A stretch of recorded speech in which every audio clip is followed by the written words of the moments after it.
Olá, muito boa tarde. Se muitos jovens passam o verão na praia, outros buscam experiências solidárias e de entrega ao próximo através do voluntariado missionário. Connosco está a Sónia Monteiro, dos Leigos para o Desenvolvimento, que esteve em missão em Benguela. Vamos conversar logo após um breve olhar pela atualidade religiosa e pelas capelas que se erguem no nosso país, à beira-mar. Setúbal tem um novo bispo, o Papa nomeou Dom José Ornelas Carvalho, que nos fala da forma como acolheu esta missão que a Igreja agora lhe confia. Com um afeto muito grande, porque sempre gostei de Setúbal, a começar da geografia, do mar, do rio e da serra. Eu que sou da Madeira, sinto-me muito à vontade, mas também da gente de Setúbal. E o facto de ser uma diocese jovem, que sem dúvida, como todas as realidades juvenis, têm dificuldades, mas também têm potencialidades muito grandes. E saúdo com toda a cordialidade e amizade todos aqueles que fazem parte da diocese, mas também todos os outros que vivem neste território. E desejo a todos que este tempo que vivemos juntos, que é um tempo de dificuldade, seja também um tempo criativo, de encontrarmos soluções de maior entendimento, de maior concórdia, mas também com a criatividade que é necessária para construir um mundo novo. Eu como primeiro servo desta Diocese de Setúbal, comigo espero que possam contar dentro daquilo que eu puder fazer para construir uma igreja e uma sociedade em Setúbal, de qual todos nos sintamos orgulhosos. Agora vamos até à praia, onde também encontramos os sinais de Deus nas capelas à beira-mar. A Ericeira é há muito um local de eleição para quem procura a praia ou as iguarias que o mar proporciona, e aqui se cozinham com mestria. Os últimos anos trouxeram também o desenvolvimento associado à prática do surf, que tem eleito esta zona da costa portuguesa como local para algumas provas do circuito internacional. Mas é o mar que molda a Ericeira e determina ainda grande parte da sua atividade económica.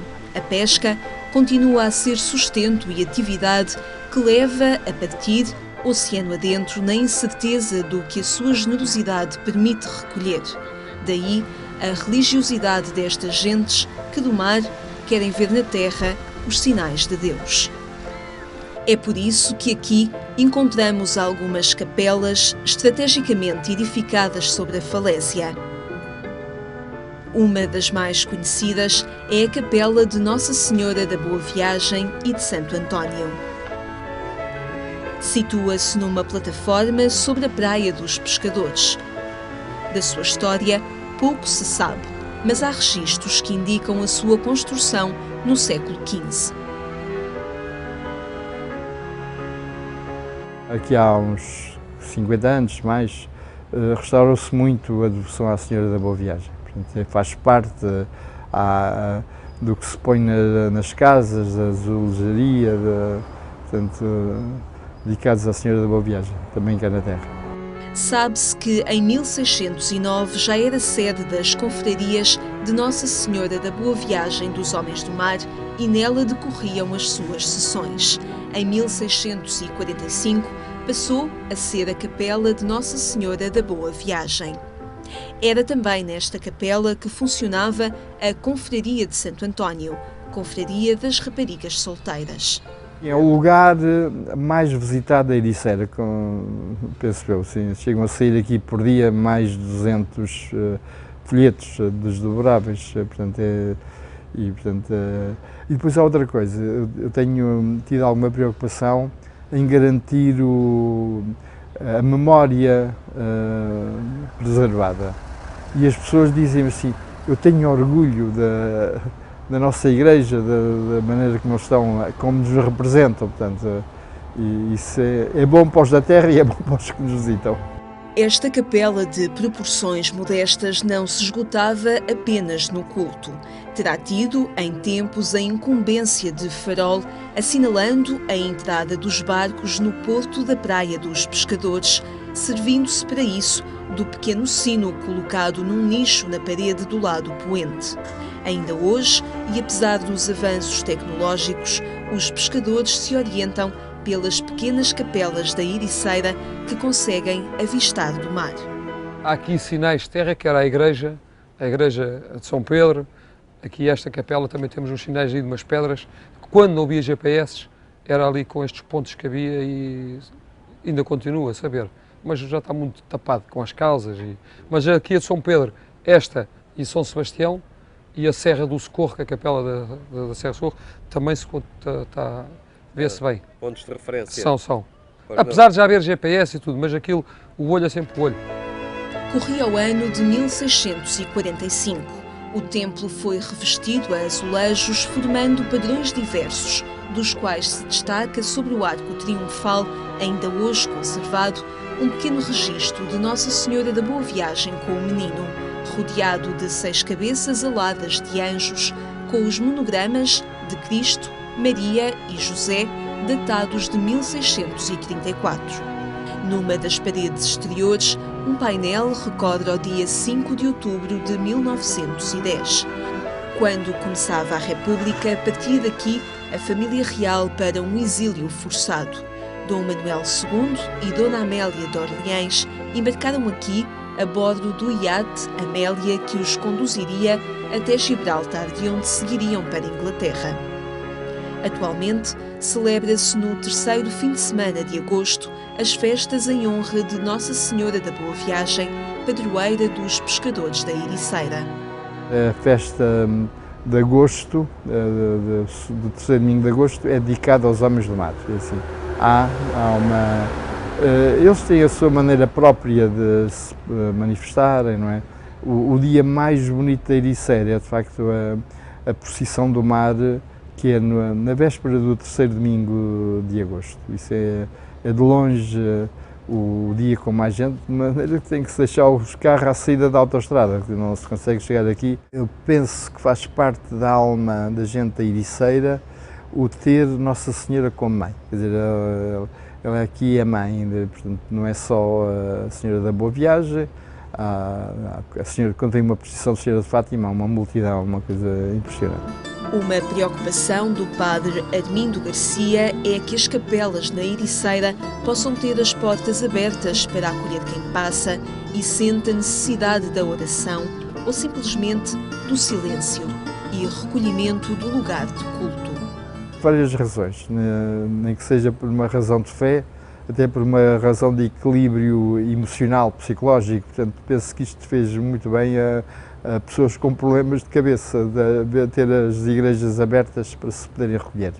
Portanto, mas o que é bonito é ver a quantidade, e para mim, homens que vêm para ali, estão ali um bom bocado, portanto, é uma referência espiritual às pessoas da terra.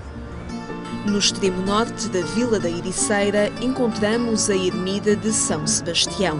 Será dos séculos XV ou XVI e também se ergue sobre as arribas. Em tempos isolado do tecido urbano primitivo, este templo tem características únicas na zona. De planta hexagonal e de cúpula terminada em gomos, tem adoçado um outro corpo formado pelas sacristias e pelo altar. Eu sei que era a sede da confraria dos rapazes solteiros. Eu costumo vir aqui celebrar a missa no dia 22 de janeiro. Enche-se a capela completamente e há aqui um arraial, né? Portanto, são assim estes polos de festas populares assim, interessantes. As festas em honra do mártir São Sebastião foram em tempos as maiores da vila e arredores. Devido à sua importância, eram realizadas na igreja de São Pedro. A imagem do mártir era reconduzida em procissão para a sua capela no dia de São Vicente, a 22 de janeiro, onde festejavam então os dois mártires. O espaço envolvente da ermida remete-nos para o mar. Não faltam miradouros e locais de observação que podem ser também de recolhimento e oração. Descendo a falésia, vamos ao encontro de duas realidades diferentes, mas que identificam bem a Ericeira. a praia e aqueles que nesta época do ano tiram partido da areia e do sol, e logo ao lado, aqueles que com sol ou chuva, calor ou intempérie, se fazem ao mar em busca do sustento.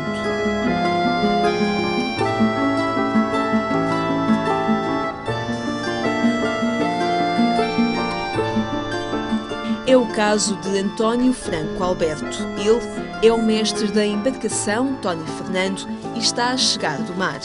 A pesca é o seu sustento, mas parte para ela com um ato de fé. A gente tem que ter fé, senão não merece a pena ir. Epá, eu tenho. Quem é fé em Deus. Eu tenho a minha fezinha. Cada um. E faz algumas orações quando saem? Eu gosto de me benzer.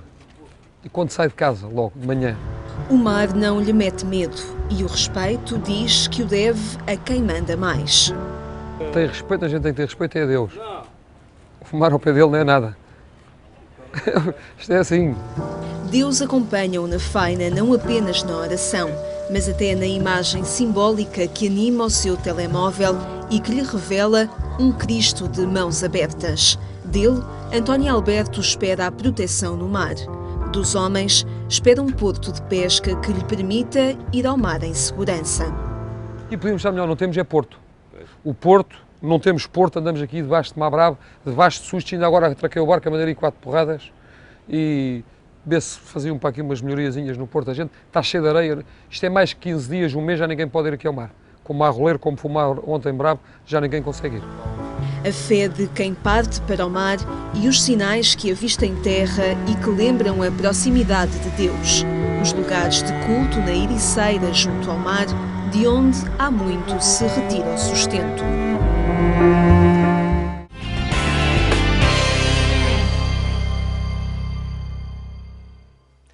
São sinais de fé junto ao oceano, uma reportagem que pode encontrar em agência.eclésia.pt. Agora destaque para o voluntariado missionário e para a ousadia de alguns jovens que se decidem por férias junto de quem deles mais necessita. É o caso da Sónia Monteiro, dos Leigos para o Desenvolvimento, que está hoje connosco. Muito boa tarde, Sónia. Boa tarde. Eu referi férias, mas no seu caso foram umas férias muito grandes. Foram 2 anos que a levaram até Angola, Benguela. Como é que isto aconteceu na sua vida? Uma opção que a leva a partir, deixar este nosso país durante 2 anos para uma experiência completamente diferente?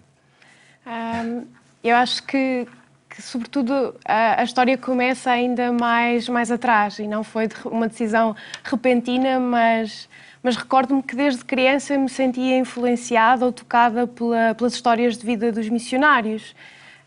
E havia o desejo de imitá-los ou de ter uma experiência semelhante.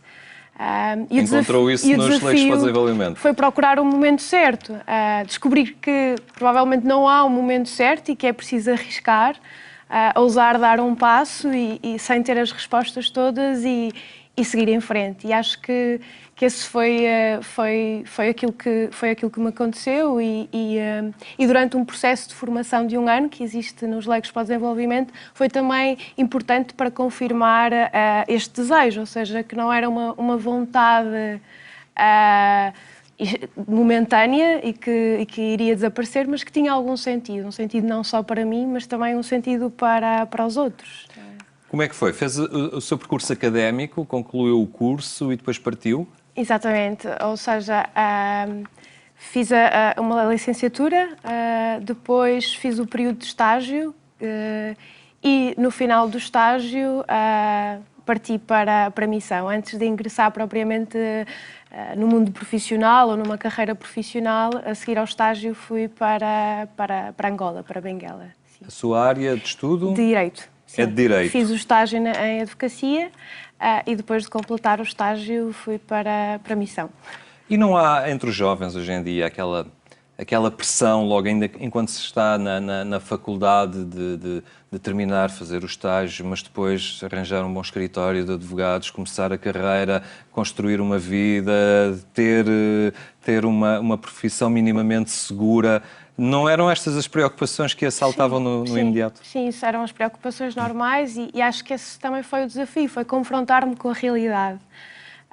E esse confronto com a realidade também me ajudou a solidificar esta vontade e perceber que não era pequena e que o desejo era maior do que os desafios da realidade.